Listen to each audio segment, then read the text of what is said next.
morning and a very warm welcome to Thinking Out Loud at HOK. My name is Farah and I'm the marketing principal for HOK's London studio. And so to our speaker this morning, Adam has lived in London for 25 years. From a very young age, Adam was most captivated by art. Even during his formative years, he was known as an artist, and certainly by the time he had reached secondary school, he had cemented this reputation amongst his peers. Attending Newcastle University for 4 years to study fine art, he graduated in the year 2000. He set up his studio here in London and was determined to make his mark. Adam's first public art installation in Golden Square hit the front cover of The Independent at the tender age of 24, and he was covered in other broadsheets. Adam has since exhibited internationally, including at Gagosian Gallery, New York, Goss Michael Foundation, Dallas, and Beit Al-Zubeir Museum in Oman. Adam has worked with private collectors, including George Michael. Incidentally, as many of you may recall, George Michael's art collection was recently auctioned at Christie's earlier this year and included 5 works by Adam, one of which reached 30 times its estimate. Adam has collaborated with fashion and music brands, including Lorenz Scott, where he created work as part of New York Fashion Week, and his art went on to become part of Mick Jagger's private collection. Adam currently has an exhibition on display in London with Encounter Contemporary, and he is working in his studio on a large-scale commission for a collector in Mexico. Just to share, I was introduced to Adam by the healthcare team here at HOK, who had collaborated with him on the art installation at Royal Papworth Hospital. Naturally, I was rather daunted and slightly apprehensive, having never collaborated so closely with an artist before. Just to say, Adam has been absolutely delightful to work with. As we've prepared for this talk, we've met at Brixton Market several times, chatting away over coffees and a slice of banana loaf. And he is without ego and so self-deprecating and has been an absolute joy to work with. And so, without further ado, I really am very happy to introduce the utterly charming and incredibly talented Adam Ball. Thank you, everyone.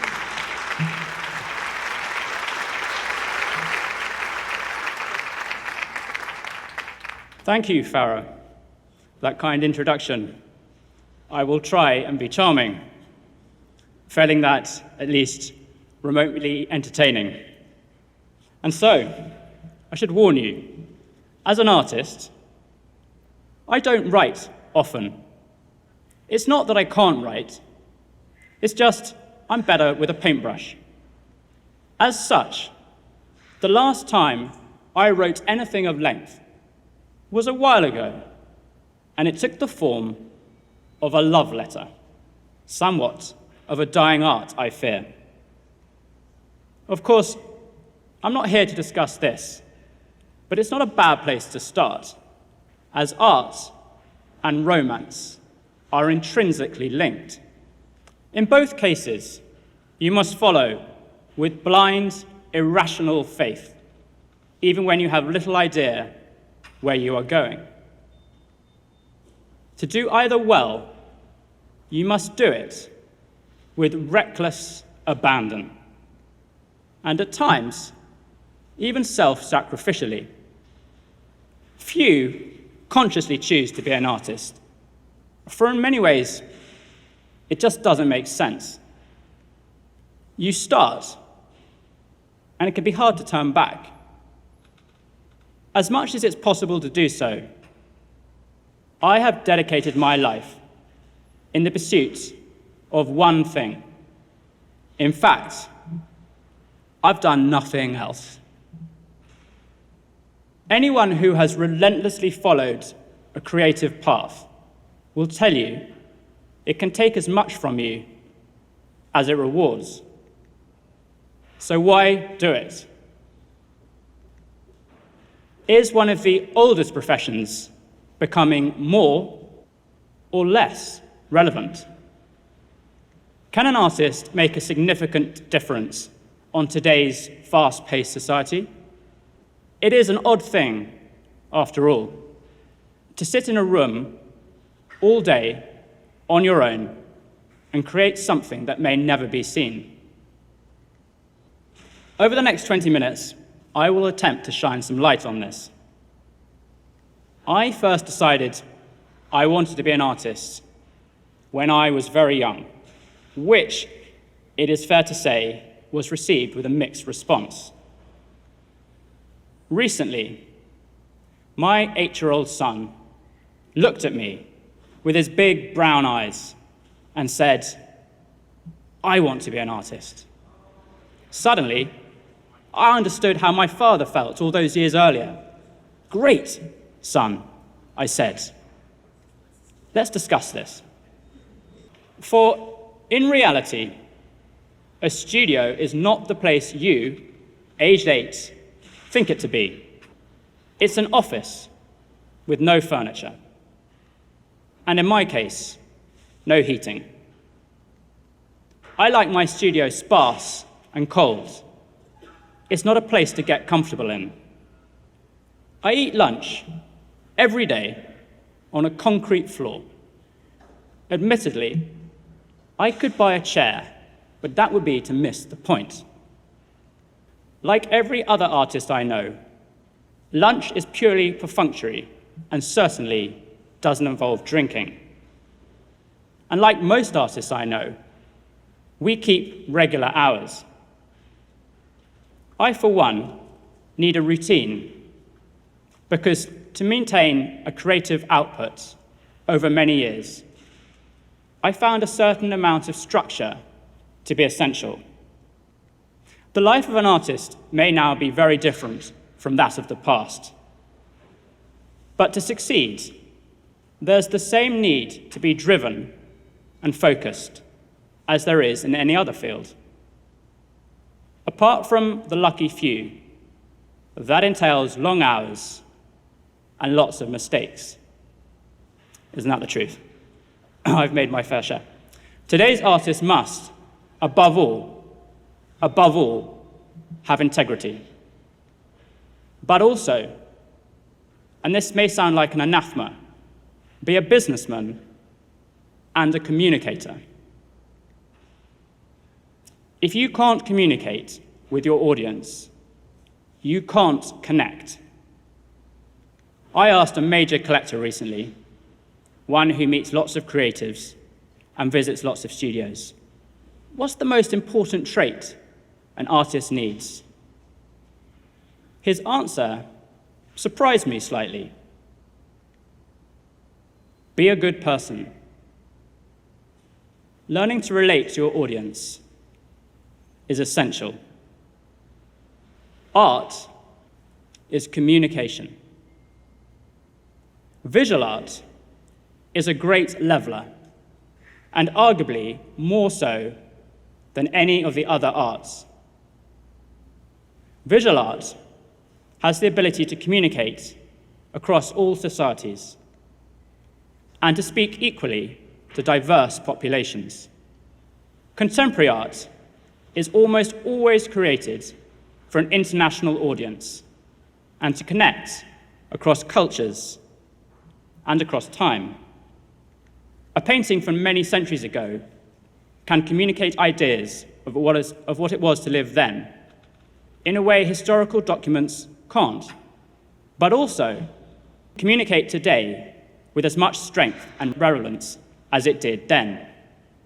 But in my opinion, the hardest part, assuming you want to still be creating aged 80, is to stay relevant and to evolve continually over a long period of time, to remain alert to what is going on around you and allow your practice to change, but to do so in a way that doesn't leave your audience behind. Here I am in my studio, standing on a chair, because I'm making a big drawing, and also I'm not very tall. I'm just going to show you a few installation shots from shows in the past, over the last decade or so. You see how my work's evolved. Goss Gallery in Dallas. This is the Taman Negara rainforest in Malaysia, the oldest rainforest in the world. More recent show. Constantly inspired, right? Even though a relatively short career, it's likely early work will have little in common with later work. This requires remaining constantly creatively inspired, which is almost impossible. The inevitable creative block is always lurking around the next corner, ready to derail you. I've learned how to navigate this better with age. In my 20s, periods of creative uncertainty, where you question everything, were dark times, and usually came out of nowhere. I'll take a certain amount of reassurance from this quote from the writer Robert Hughes. The greater the artist, the greater the doubt. Perfect confidence is granted to the less talented as a consolation prize. Thank you for that, Robert. Even if it's not true, it's good to hear. Distraction helps. Perspective helps. Age helps. In any period of creative uncertainty, I try to doubly commit. With every opportunity that closes, to knock on 2 more doors. Not easy if you fear rejection, but then growing a thick skin is the necessary life armor for any creative. I often find my best work comes from times of necessity or urgency, with the need to make something work. How has art changed? Over the last couple of decades, so many more options have become available to an artist. Early on, especially at art school, artists should be professional thieves to seek, source, and drain inspiration from every available opportunity, to assimilate, mix, match, and merge, to create by learning from different visual languages. As Picasso once said, bad artists copy, good artists steal. It is said that there's nothing new in art and that everything has been done before. But with society, technology, and science progressing faster than ever, it creates possibilities and opportunities that weren't possible or even known about a decade before. For example, a few years ago, I used a US laboratory to grow my blood and photograph my chromosomes to enable me to make a self-portrait from the inside out, directly from my DNA. Here it is, installed on the wall in the Center of Contemporary Art in Bahrain, a project that wouldn't have been conceptually possible a generation before. However, it's essential to gradually build your own language and find your voice. This can take a long time and is never-ending. It may take years to hone down what interests you and to have enough confidence in what you are saying to commit to it. Collaboration is then possible, enabling an artist to reach a wider audience. To have collaborated with a commercial brand a few decades ago could have been seen as selling out or lacking integrity, with some notable exceptions. Dali did it, as did Warhol, of course. But in the main, advertising or collaboration with a brand was a potentially dangerous thing. Now it is an opportunity, and with it, the possibility of opening up a new audience. All good collaboration should end up in a unique place that neither party could have got to on their own. I have collaborated a few times, often to raise money for charity. Here is my interpretation of The Desert Boots for Clarks, a 1960s classic, reinterpreted to go on sale to raise money for the landmine charity the Halo Trust, with an accompanying exhibition of works at the V&A. The ultimate in collaboration is public art. The opportunity to create something in a different setting is the opportunity to leave a legacy, often creating art on a different scale with many other considerations and complications.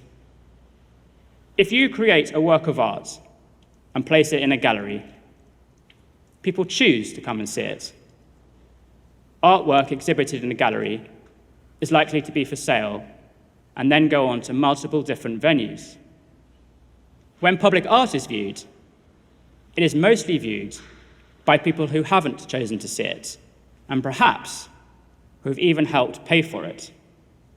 My first experience of this was a few years out of art college, when in 2002, I installed a 10-meter painting in the middle of Soho, stretched over a 50-foot scaffolding tower in Golden Square.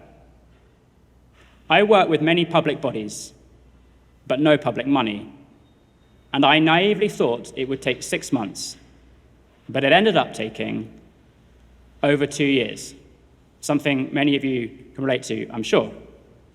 It was an early lesson in persistence, bureaucracy, and red tape. Once it was unveiled, the response was exciting to watch, if a little daunting. It made the front page of a national newspaper, which is something I am unlikely to repeat. What makes good or bad public art? Well, firstly, and crucially, it must be embedded in its environment and relate to its surroundings. Any good contemporary art will bring an audience and initiate debate. The best public art becomes iconic and will define an area, changing its setting forever. The Angel of the North is a good example. Shortly after it was installed in 1998, I went to view it. There was a lot of excitement, but I was also surprised by the negativity and, on occasion, even outright hostility.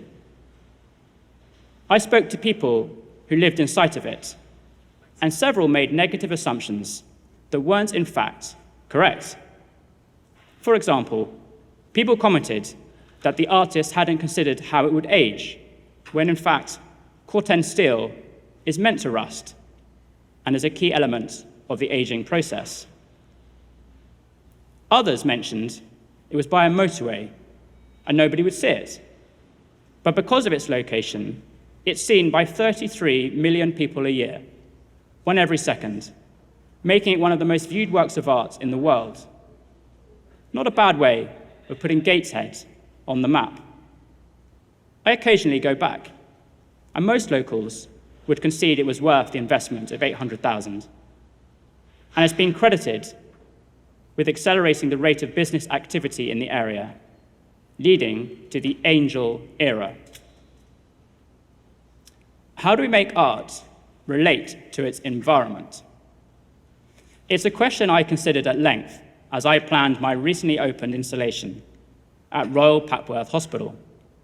So if I may, I'll answer this using my own experience.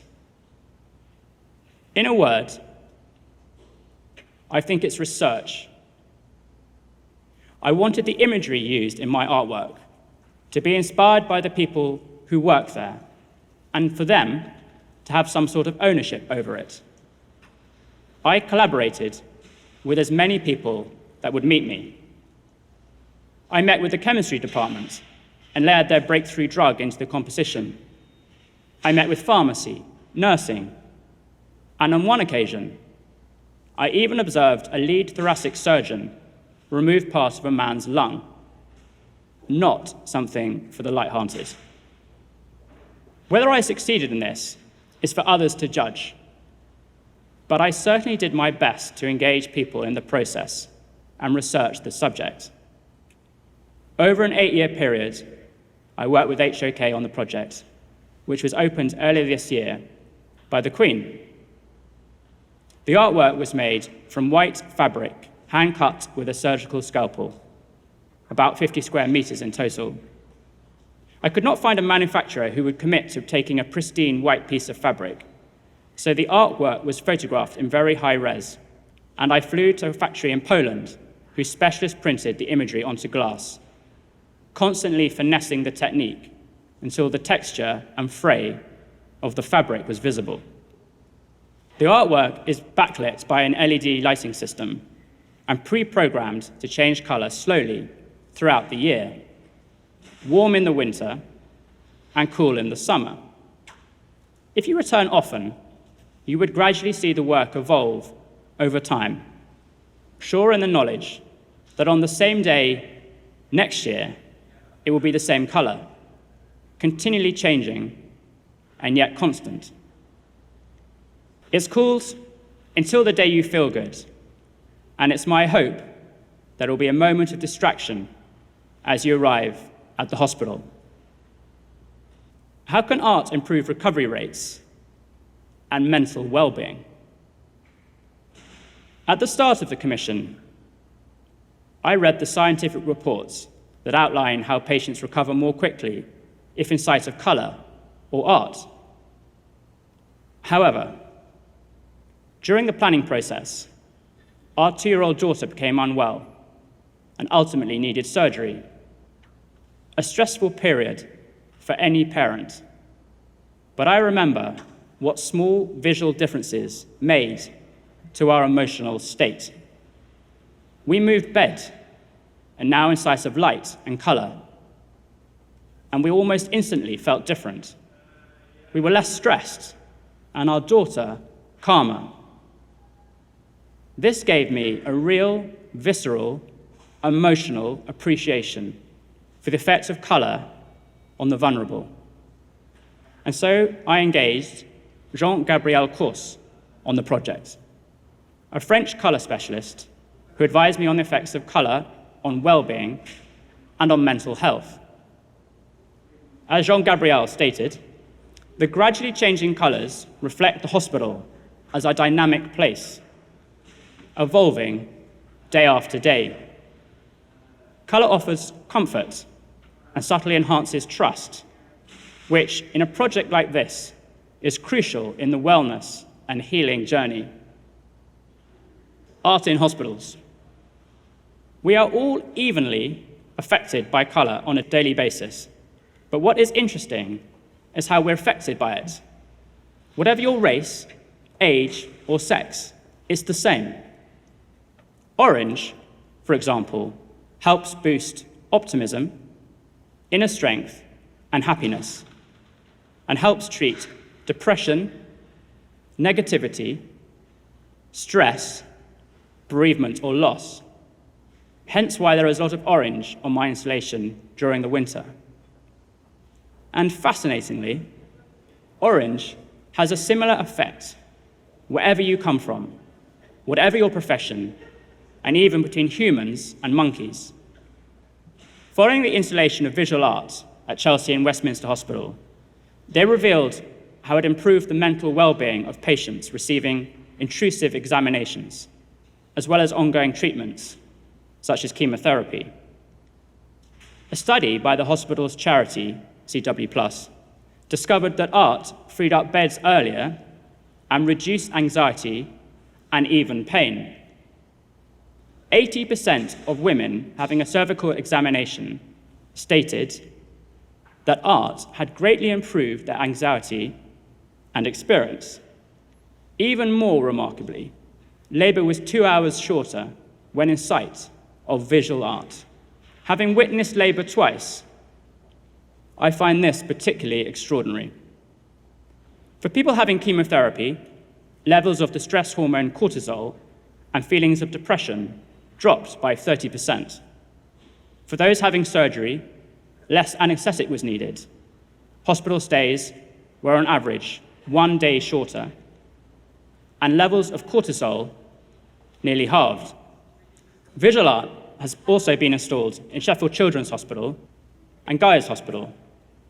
A 2007 British study showed how art reduced a patient's length of stay in hospital, with a Dutch 2017 study illustrating that abstract art in particular resonated with patients. In 2018, a local hospital started to prescribe visits to Montreal Museum of Fine Arts.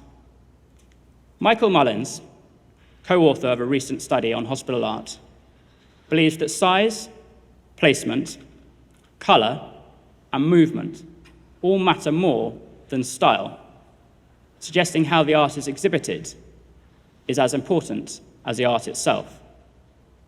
There is nothing new in placing art in hospitals, or in the belief it can make a difference to wellness. Leading artists of the day were commissioned to make pieces, such as these great artists. Economic impact of public art. It is hard to evaluate the economic benefits of something that is open to all and free at the point of encounter, and even harder to track who is seeing it.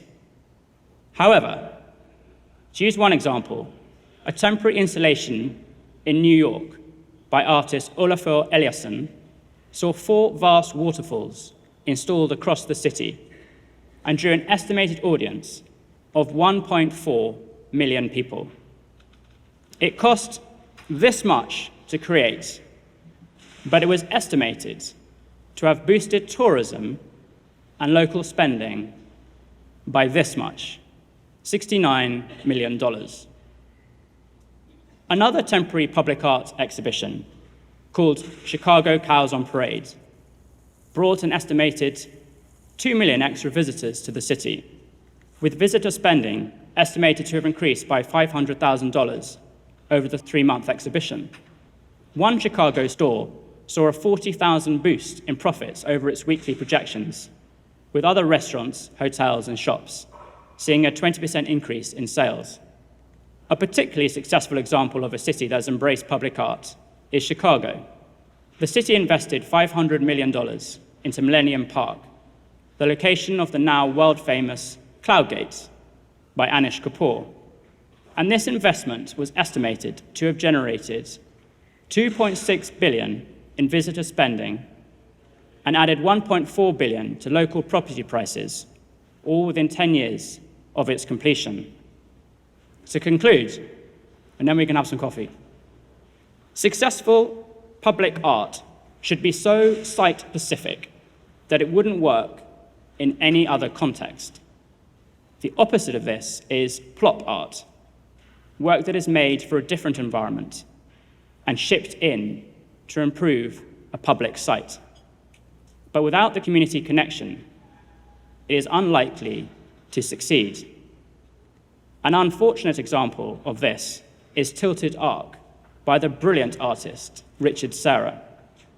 In 1981, a critically acclaimed steel wall was placed in the middle of Washington Plaza at a cost of $175,000. But the public response was that it didn't enhance the environment and had been badly considered. A petition was started that ultimately saw the sculpture removed 8 years later and is now located in 3 separate warehouses. Personally, I think this is a shame, but you can't argue with public response. And it illustrates that even the best artworks by the best artists won't work unless they can engage the setting and the local audience.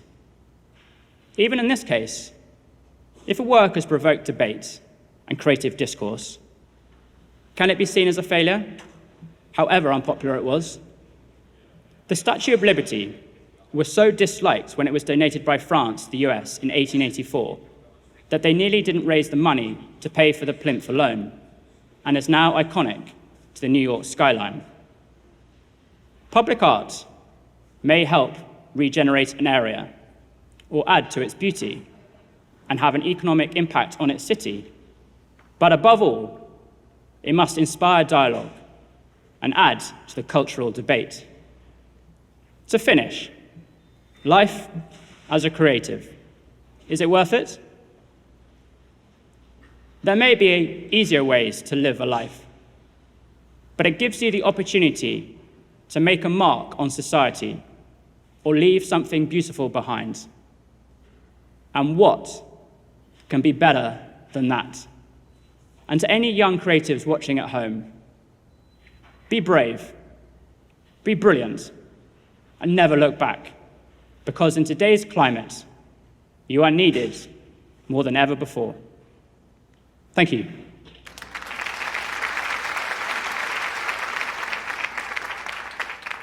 Yeah, it was a really inspiring message and a fantastic talk. And I think as a young curator myself, it was a really important message to hear all about his own experiences, especially throughout his 20s and the past decades moving forward from that. And then it was really great to think about what was important when bringing public art to people. That's something that we work to do at Artix. It's really important to think about what people want, how to inspire people, and how to really bring a message and connect with people in different spaces. I think day to day, as a curator, we work with so many artists, and I think it's really important to keep in mind their message and what they want to portray through their work, and then just working to enhance that really and making sure that that message is always felt loud and clear. In many different spaces, be it in working environments or on public display as well. Well, I think it was a very powerful message that what we see visually affects our emotions and therefore our health and well-being, because the body and the mind are an interconnected system and all of our senses are affected. In fact, we live through our senses, basically. And so whether it's art or music, anything in the centre is so important. But to see the art is really important, because in architecture, I think we're very conservative about the use of colour, for example. And I think we ought to really understand and employ much more of the knowledge we do know about the psychology of colour in our buildings. And then there's all sorts of public things. For example, if you're in a hospital, which traditionally are quite dreary decor and so on, if you have changing art exhibitions, chances for community artists, as well as the relief of the stressful situation that art brings to people who are concerned and worried about things. I just feel that in buildings, we really need to pay attention to the fact that our environment affects us socially, physically and mentally. Now, people recognise the physical bit. They don't always recognise that our minds, our brains are affected by things. And that goes into our thinking, into our decision-making processes, into our imagination, into our creativity. Our surroundings are so vitally important. And often they're very utilitarian, functional, but not very inspiring. And I think what Adam's showing is they really have importance at so many different levels. And I think we really need to pay attention to that. And it's not expensive. It's not a luxury. In fact, it's an investment, as we can see from some of the figures he produced on the economics of art value for the public and so on. It's an investment, because happier people are more productive people, are more creative. And that's better for the nation. And it has an impact indirectly on things like the National Health Service, because it's part of prevention better than cure philosophy.